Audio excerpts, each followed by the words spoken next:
English कैसे सीखें YouTube channel में आपका स्वागत है। इस क्लास में हम इस स्टोरी के एक एक वर्ड का उच्चारण लिखकर इसे ट्रांसलेट करेंगे और इसकी वर्ड मीनिंग भी आपको लिखकर बताएंगे, जिससे आपको इंग्लिश पढ़ने के साथ साथ उसकी मीनिंग भी निकालना आसानी से आने लगेगा। अगर आप हमारी वीडियोज़ लगातार देखते हैं तो आपको धीरे धीरे इंग्लिश पढ़ना, बोलना, आपकी वोकैबुलरी, वर्ड मीनिंग सब बहुत अच्छी हो जाएगी। इसी के साथ आप कर दीजिए इस वीडियो को लाइक और मैं करता हूँ शुरू। Profit and loss. Profit and loss, फायदा और नुकसान। प्रॉफिट का मतलब होता है फायदा, एंड और लॉस नुकसान। It was summer. It was summer, गर्मियों का मौसम था। समर का मतलब होता है गर्मी का मौसम, गर्मी का मौसम। एंड और there were many instances of power failure. There were many instances, बहुत सा वाकया हुआ। मेनी का मतलब है बहुत सा, बहुत सा। इंस्टेंसेस का मतलब होता है वाकया, या फिर जिसे हम कह सकते हैं छोटी मोटी घटनाएं। बहुत सी घटनाएं हुई of power failure, of power failure, बिजली कटौती की। पावर फेलियर का मतलब यहाँ पर होगा बिजली कटौती, बिजली कटौती। गर्मियों का मौसम था और बिजली कटौती की बहुत सी घटनाएं हुई। Ramesh wanted to be prepared. Ramesh wanted, Ramesh चाहता था to be prepared, to be prepared, तैयार रहना। for this, for this, इसके लिए। wanted का मतलब है चाहता था, चाहता था। प्रिपेयर का मतलब होता है तैयार रहना, तैयार रहना। फॉर दिस, इसके लिए, इसके लिए। सो इस तरह, ही वेंट, ही वेंट, वह गया। To a shop, to a shop, एक दुकान पर। शॉप का मतलब होता है दुकान। वेंट गया। वेंट गो का सेकेंड फॉर्म होता है, गो का मतलब होता है जाना। ही बॉट, ही बॉट, उसने खरीदा। बॉट का मतलब है खरीदा। बॉट बाई का सेकेंड फॉर्म होता है, बाई का मतलब होता है खरीदना, और बॉट है तो खरीदा। टू कैंडल्स, टू कैंडल्स, दो मोमबत्तियाँ। कैंडल का मतलब होता है मोमबत्ती, मोमबत्ती। कैंडल्स है तो मोमबत्तियाँ। Each of them cost 2 rupees. Each of them cost 2 rupees, प्रत्येक मोमबत्ती 2 रुपए की पड़ी। ईच ऑफ देम, कॉस्ट का मतलब है हर एक मोमबत्ती की कीमत 2 रुपीज़, 2 रुपए थी। When he gave, when he gave, जब उसने दिया। अ 10 रुपी नोट, अ 10 रुपी नोट, 10 रुपए का एक नोट। गिव का मतलब है दिया। गिव, गिव का सेकेंड फॉर्म होता है, गिव का मतलब होता है देना। The shopkeeper returned, the shopkeeper, उस दुकानदार ने। रिटर्न्ड, वापस किया।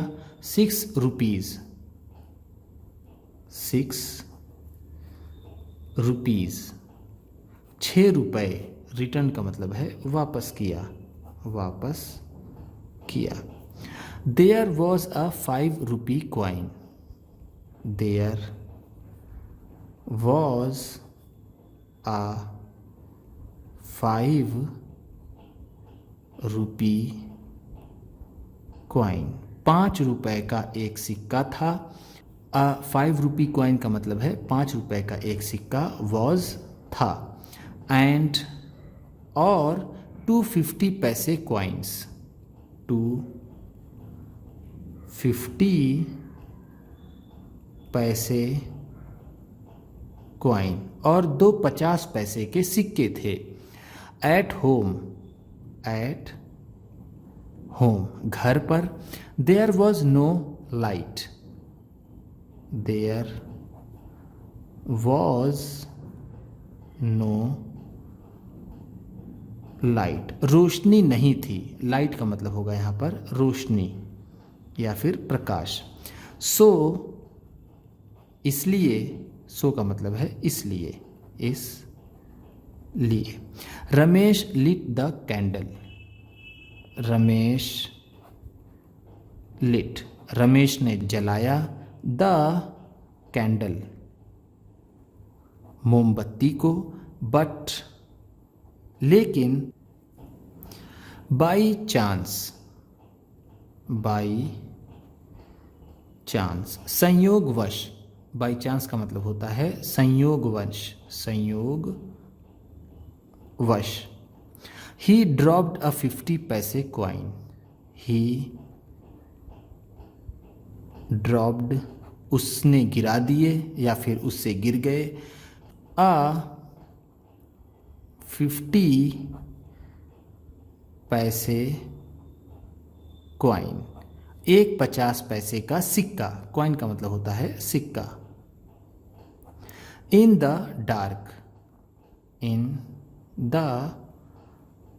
डार्क, अंधेरे में, इनका मतलब है में, डार्क अंधेरा, अंधेरे में उससे 50 पैसे का एक सिक्का गिर गया। ही लुक्ड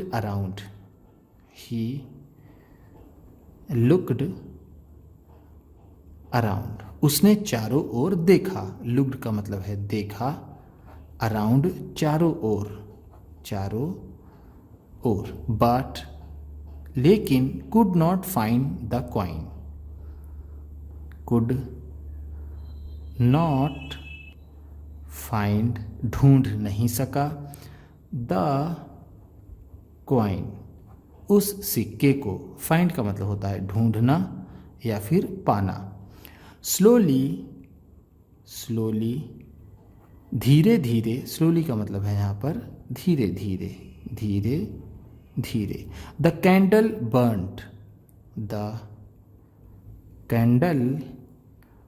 बर्न्ट, मोमबत्ती जल गई।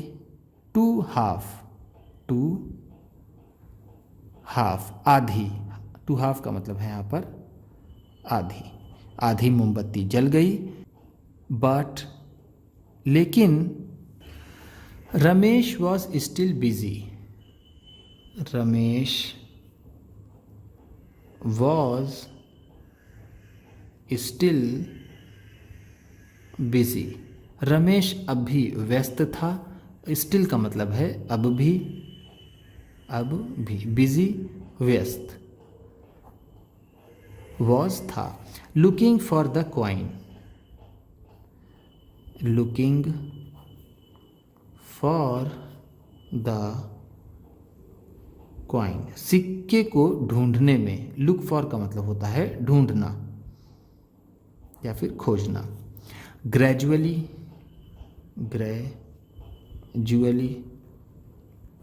धीरे धीरे, ग्रेजुअली का मतलब है धीरे धीरे। अभी आपने पिछले पेज में स्लोली पढ़ा, उसका भी मतलब होता है धीरे धीरे। ग्रेजुअली का भी मतलब होता है धीरे धीरे। The candle burnt out, the candle burnt out, वो मोमबत्ती जल गई। बर्न आउट का मतलब है जल गई। सो इसलिए, सो का मतलब है इसलिए। रमेश लिट,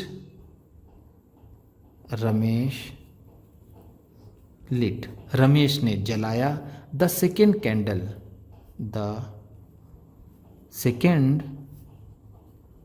कैंडल, दूसरी मोमबत्ती। टू भी, इसलिए रमेश ने दूसरी मोमबत्ती भी जलाई। लिट लाइट का सेकेंड फॉर्म है। लाइट का मतलब होता है जलाना वर्ब में, और नाउन में उसका मतलब रोशनी या फिर प्रकाश होता है। And kept looking, and kept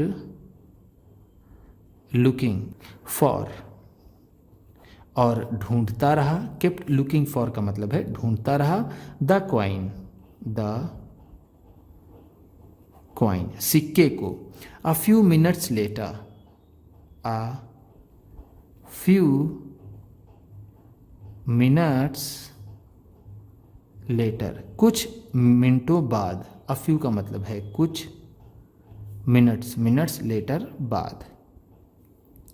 the second candle was also burned, the second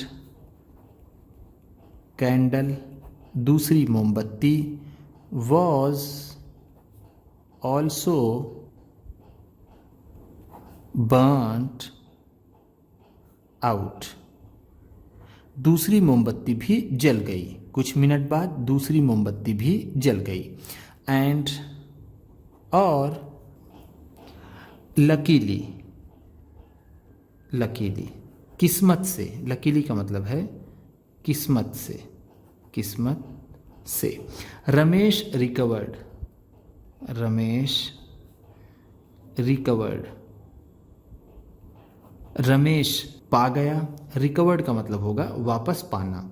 the coin, the coin, उस सिक्के को। बट, लेकिन, टू गेन द 50 पैसे, टू गेन द 50 पैसे, 50 पैसे पाने के लिए। लेकिन 50 पैसे पाने के लिए, गेन का मतलब है यहाँ पर पाना। 50 पैसे, 50 पैसे। Ramesh had burnt out, Ramesh had burnt out, Ramesh ने जला दिया था। कैंडल्स, मोमबत्तियाँ, वर्थ 4 रुपीज़, वर्थ 4 रुपीज़, 4 रुपए की कीमत की। वर्थ का मतलब है कीमत की, कीमत की। 4 रुपीज़, 4 रुपए। 50 पैसे का सिक्का पाने के लिए रमेश ने 4 रुपए की मोमबत्तियाँ जला दी थीं। ही वंडर्ड, ही वंडर्ड, उसने अपने आप में सोचा। वंडर का मतलब होता है अपने आप से बात करते हुए सोचना या फिर पूछना, तो हम यहाँ पर कह सकते हैं सोचा। उसने सोचा। If he had gained, if he had gained, कि उसने प्राप्त किया है। आ क्वाइन, आ क्वाइन, एक सिक्का। और लॉस्ट सम मनी, और लॉस्ट सम मनी, या कुछ पैसे खोए हैं। उसने एक सिक्का प्राप्त किया है या फिर कुछ पैसे खोए हैं। लॉस्ट का मतलब है खोया है, खोया है। सम मनी, कुछ पैसे। We must be careful, we must be careful, हमें सतर्क रहना चाहिए। केयरफुल का मतलब है यहाँ पर सतर्क। मस्ट बी, रहना चाहिए या फिर होना चाहिए। वी, हमें। To make decisions, to make decisions, फैसले करने में। डिसीजंस का मतलब है फैसले। मेक का मतलब है यहाँ पर करना। Which do not cause us loss, which do not cause us loss, जो हमें नुकसान ना पहुंचाए। In any way, in any way, किसी भी तरह से। इन एनी वे का मतलब है किसी भी तरह से, किसी भी तरह से। कॉज का मतलब है कारण बने या फिर पहुंचाए। अस हमें, हमें फैसले लेते समय सतर्क रहना चाहिए कि कहीं ये हमें किसी तरह नुकसान न पहुंचा दे। उम्मीद करता हूँ इस क्लास में बताई गई वर्ड मीनिंग्स और सेंटेंसेस आपको अच्छे लगे होंगे। सबसे अच्छा वर्ड कौन सा लगा इसे कमेंट बॉक्स में ज़रूर बताइएगा। इसी तरह की वीडियोस के साथ साथ ढेर सारी रीडिंग की, ट्रांसलेशन की और बहुत से इंग्लिश सीखने वाली वीडियोस पाने के लिए चैनल को सब्सक्राइब कीजिए और ये वीडियो किसी न किसी अपने एक दोस्त को, मित्र को, परिवार वाले को शेयर भी ज़रूर कर दीजिएगा। तो चलिए मिलते हैं फिर अगली वीडियो में।